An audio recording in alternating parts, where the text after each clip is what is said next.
To be by your side, I would lose my life for the love I found. I would lose my life for the love I found.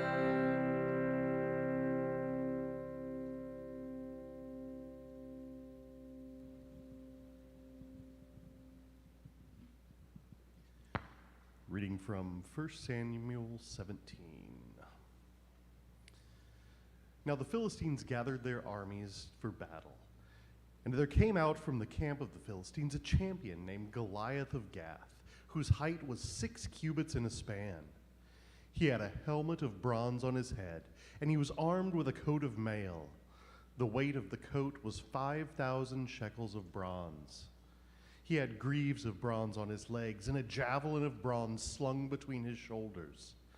The shaft of his spear was like a weaver's beam, and the spear's head weighed 600 shekels of iron.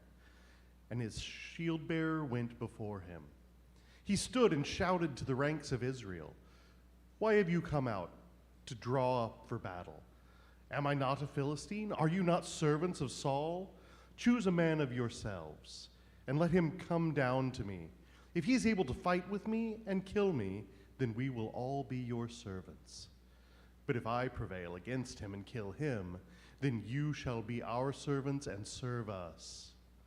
And the Philistines said, "Today I defy the ranks of Israel. Give me a man that we may fight together." When Saul and all Israel heard the words of the Philistine, they were dismayed and greatly afraid. Now Saul and they and all the men of Israel were in the valley of Elah fighting with the Philistines. David rose early in the morning, left the sheep with a keeper, took the provisions, and went as Jesse had commanded him.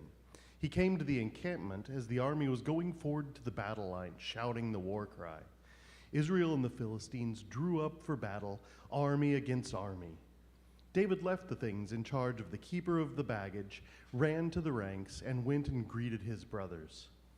As he talked with them, the champion, the Philistine of Gath, Goliath by name, came up out of the ranks of the Philistines and spoke the same words as before, and David heard him. David said to Saul, "Let no one's heart fail because of him. Your servant will go and fight with this Philistine." Saul said to David, "You are not able to go against the Philistine to fight with him, for you are just a boy, and he has been a warrior from his youth."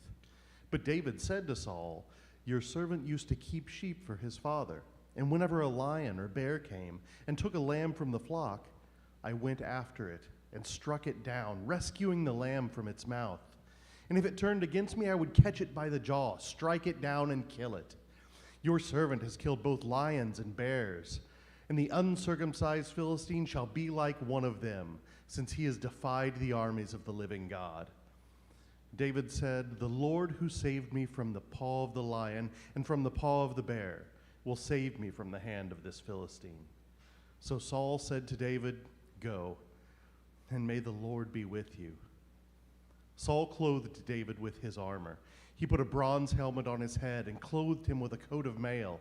David strapped Saul's sword over the armor, and he tried in vain to walk, for he was not used to them.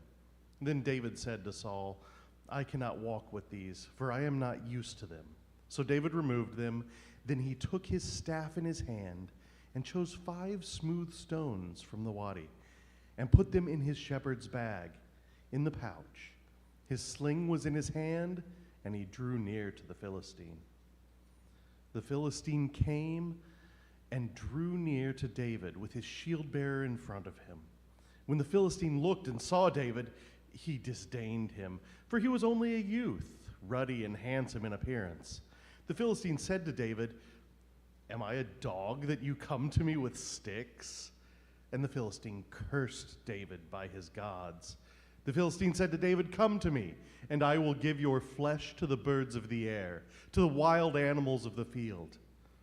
But David said to the Philistine, "You come to me with sword and spear and javelin, but I come to you in the name of the Lord of hosts, the God of the armies of Israel, whom you have defied.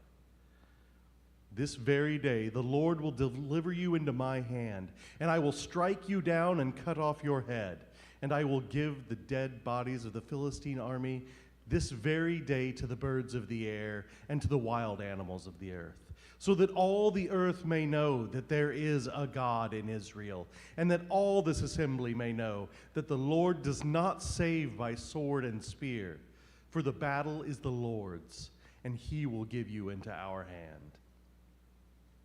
When the Philistine drew near to meet David, David ran quickly toward the battle line to meet the Philistine. David put his hand in his bag, took out a stone, slung it, and struck the Philistine on his forehead. The stone sank into his forehead, and he fell face down on the ground.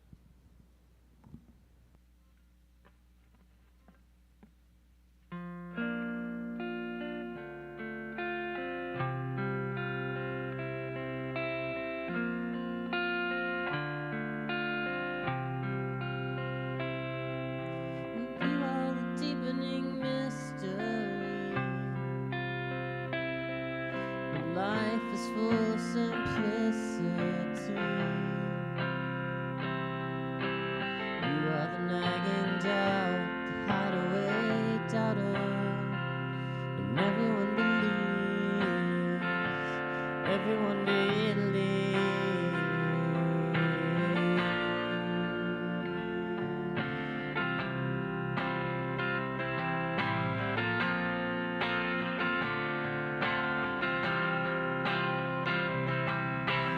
You are the abstract art of paint and poem.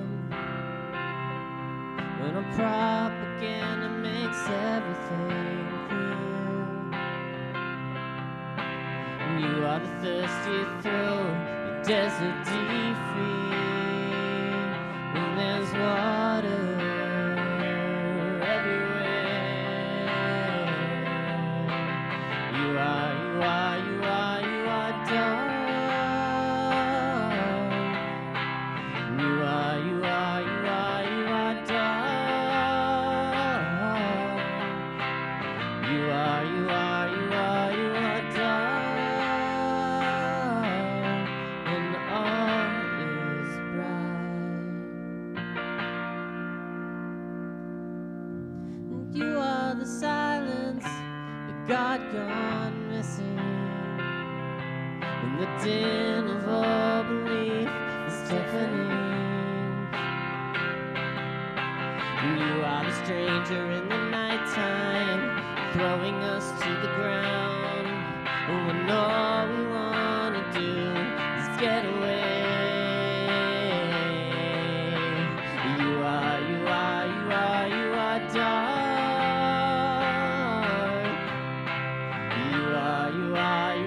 are dark. You are dark. When all is bright. When all is bright. When all is bright. You are the cloud of unknowing. When we know it all, know it all. You were never, ever, ever ready. And we've waited for eternity. And I want it all. And I want it now. You are dark. You are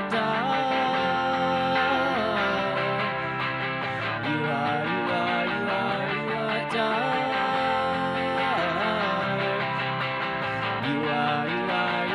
You are dark. When all is bright. When all is bright. When all is bright.